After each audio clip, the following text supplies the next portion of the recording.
Noni Madueke, what can you do?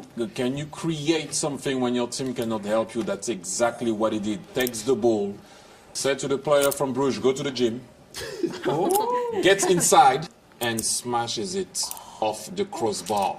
I love that. Create something out of nothing. Well done, Madueke. Win for Arsenal for your team in a game that you said that could potentially be a difficult away game. No, it is tough to win against Brugge away from home. But you know what? There were some new players. When I say new players, like in the starting lineup, or Declan Rice didn't start, Saka didn't, whatever. A lot of players were on the bench, but then.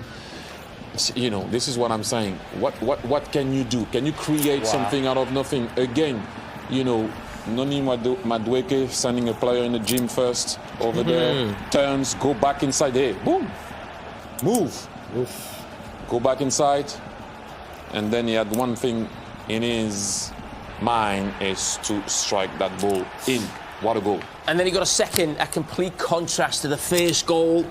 And that's what you want from your attacking players. Can they score all sorts of goals, but especially these goals? The long-range one won't happen too often, but he's got to make sure, as a wide player, he gets in at that back post, and he couldn't miss. Couldn't miss? Couldn't miss, and he didn't miss. We've got some great goals tonight, though, haven't we? Yeah. Especially in the women's with Leon, but this one from Martinelli is outstanding. Look at, wowzer! Bends it into the top bag. Keeper has no chance. 3-0, the Arsenal. The Arsenal. Wow. It puts Arsenal top of the table as well, still right up there in first, Bayern in second, PSG third, Manchester City in fourth. Yeah, no worries. Micah. Calma. The big difference with Arsenal this season is depth. They can afford to give Bukayo Saka the night off because they've got him behind him. Yeah. He has done amazing. And I can't express, I'm a big Chelsea fan. When Arsenal bought him at the start of the season, I was flabbergasted. I thought, oh my God, if there was one player I would have sold at Chelsea, it would have been him. I never see him go past anybody, didn't really set the world alight at Stamford Bridge. He's gone there and he's been absolutely phenomenal. He's made me eat my words, but there's always horses for courses. You know, at Chelsea, you turn up at Chelsea, it's slow, you know, it takes time to get, Arsenal, it's bang, bang, bang, get it out to the winger before anybody can double up, and it's quick. And when he gets one-on-one, I expect him to go past the fullback every time. That's how good he is. But he's not Saka yet, in my opinion. But what a person to have as someone to keep on coming on.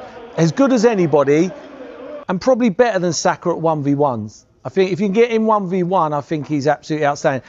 He done brilliant that night. That was unreal. Then he kept on doing it. And it was going wrong then. But yeah, he's made me eat my words. I think he's been absolutely brilliant. But the way Arsenal play suits his game. They get the ball out to the wingers very, very quickly. The point is, and maybe he in his own mind will think, well, one day I can really challenge Bukayo Saka. But it goes back to what I said before, that you can afford to not play Saka, where there were some games, we'd have watched Champions League matches last season, we thought, what is he still doing out there, Saka, after 70 minutes?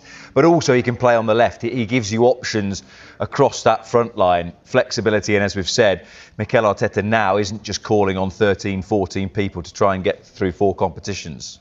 Yeah, very much so. And it's clever what Arsenal have done, and they've done it very quietly. Do you know what I mean? All of a sudden they go buy him, and all of a sudden we all sit there and go, my God, look at that squad. And they're not like mega superstars. It's not that they've gone out and bought 10, 80 million pound players. They've just bought players here and here and here, and they've got an unbelievable squad. But Arteta can still get it wrong, and he got it wrong horribly on Saturday. Against Villa? Horribly wrong. How? With Gyökeres has to play against Aston Villa. I know Mourinho's done well, and he scored 2 very important goals. But you've bought this player as the missing link, and they're going to Aston Villa, who are probably the most banging form team, or they are the most banging form team in the country. So in that game, they're going to have periods, Villa, where they're going to put Arsenal under severe pressure. So you need that battering ram up front, and that player who's willing to hold the ball up, fight Konza, and get them throw-ons halfway in the other half, just to take the pressure off, especially when your big boys are not playing at the back. He didn't do that. He played Mourinho. How many times did Arsenal break in the first half with pace and they had to turn back because there's no one up front? There wasn't a focal point. It was only in the second half when he went up there it was a different game. But yeah, that's the problem he's going to have now, is making the right decisions. You know, when to leave Saka out and bring Madueke in. When we were talking about ego there with Mo Salah, what do you think that does to someone like Gyökeres' ego then, to be left out of a game against one of the better teams in the division? It won't happen again. It won't happen again. I'd be shocked if it happened again. I think Arteta got blindsided by the goal against Brentford, and I think he scored another big goal the week before, and he's done well for him. But you're not going to win the league with Mourinho up front, even though he's a good player to come in every now and then. But for the big games, and as I keep on saying with the Mo Salah one, when you're a manager, you go to your best players, and you bought that player for them games, for them big games. You know, it's like when we see Wirtz sitting on the bench when they're playing Man United. That's like Liverpool's big game. You don't pay 115 million and you have him on the bench with Isak or whatever. Do you know what I mean? So for me, I think Arteta's he got it horribly wrong last week. Horribly wrong, but not very rare. Therefore, that they play Liverpool on the 8th of January, which again is a huge game in the context of their league season. There's a bigger game, and that is next weekend. Not this weekend, because they'll beat Wolves. And if Man City go and win at Palace, by the time Arsenal play again, they could be second in the league. That game is the biggest game of the season, because they're going to be second. They could be second in the league, and we're talking 6-7 points clear not long ago, and they're going to run away with this league.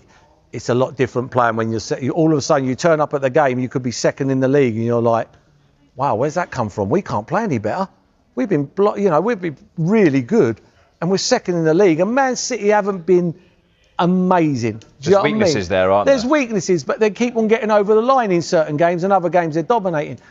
That's the big game for me, is the following weekend. My point about the Liverpool game was going to be, because I think there's a chance he might be fit enough by then, fully fit.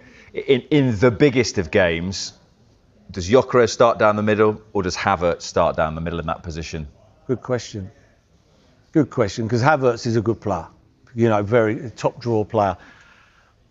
Again, horses for courses with them two. I think, you know, when you're playing Wolves at home, if Havertz was fit, I'd play Havertz. I think he's got that guile. They're going to sit 10 behind the ball. He can connect with people. He can drop short. He can flick. He can get the ball in the box, 6'4", something like that. When you're playing Aston Villa and you're playing teams away, when you play Liverpool away and Man City, where they're going to have big parts of possession and put you under pressure, then you play Gyökeres up front, because he holds the ball up and he wins free kicks and he'll win throw-ons. And them throw-ons that fans at home will go, oh, well, he ain't done anything. All he's done is closed him down. He's kicked it out of play. But them two centre-halves are thinking, oh, my God, thank you. And they get up on the halfway line, they get a breather, and then they can go again. And I think that's priceless. So I think it'll be horses for courses in certain games. Havertz will play, and then Gyökeres will play. Come back. That must have felt great, did it, tonight? Well, thank you. First of all, I want to say thank you to God. You know, if it was not God, I'm 100% sure he'll be not here with this mentality, with this health, with belief. You know, because 11 months out, I could see how God works in my life, you know, how I'm blessed every single day to be alive, to be health, and then obviously was long 11 months out of the pitch, and then first I think 3 months I was with a lot of doubts in my head, and then obviously I could be more focused on what God wants from me, and then obviously my life turning another life, another perspective. You know, now I see the life very different because of I read the Bible every single day, so that's helped me a lot. And then obviously, first thing I want to say is thanks for God. And Mikel was saying yesterday in the press conference that you'd worked so hard to be back. You kept saying, I'll be back early, and then here you are tonight. What did it mean to you to be back on the pitch? means a lot, you know, like obviously, like I said before, I keep saying that, and then he'll say this forever in my life.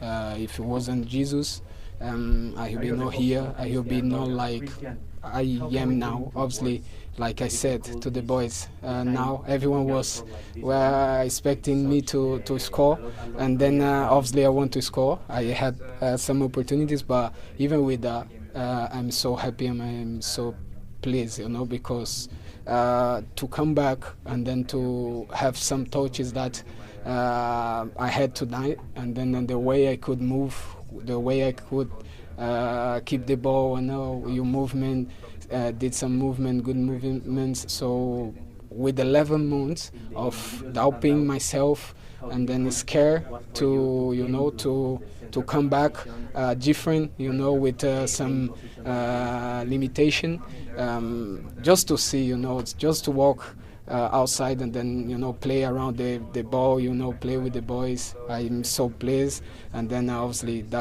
it's not me, it's God. So I'm here to say God saved my life for sure. And you come back into the team at a really important time of the season as well, because the games are going to be coming now. So do you feel ready? More than ready. Like I said, at the same time I had a lot of moments of doubts.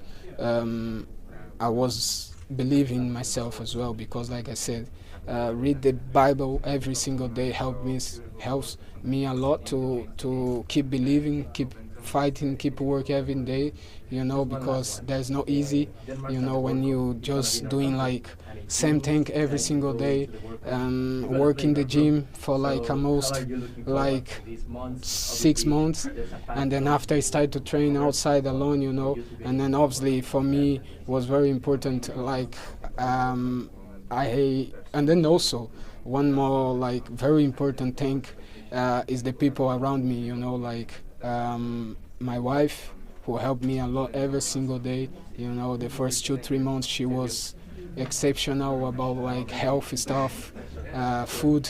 She helped me a lot every single day, you know, bringing ice, you know, every single morning and night I was like doing game red, you know, like 5 times a day, and then she was like all the time bring me ice. So this kind of thing people don't see. So I'm so pleased that I have my wife behind by my side, helped me a lot, and then obviously my kids, and then obviously the last but not less important was the physios, you know, the Elios, Simon, that helped me a lot, very good.